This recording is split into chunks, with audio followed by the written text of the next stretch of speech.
সুন্দর বাগানে প্রথম পুরুষ আদম এবং নারী হবা বসবাস করত। কিন্তু শয়তান ছল চাতুরির মাধ্যমে সাপ সেজে আদম এবং হবাকে প্রলুব্ধ করল। সাপ জিজ্ঞাসা করল, এইসব গাছগুলির থেকেই কি ফল খেতে ঈশ্বর তোমাদের বারণ করেছে? হবা উত্তর দিল, শুধু মাঝখানের গাছটির ফল খেতে বারণ করেছে, যদি খাই তাহলে মারা যাব। সাপ বলল, তুমি মারা যাবে না।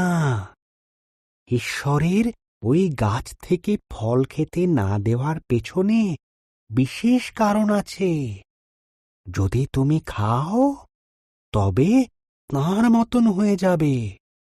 তিনি যা জানেন তা তুমিও সব জানতে পারবে।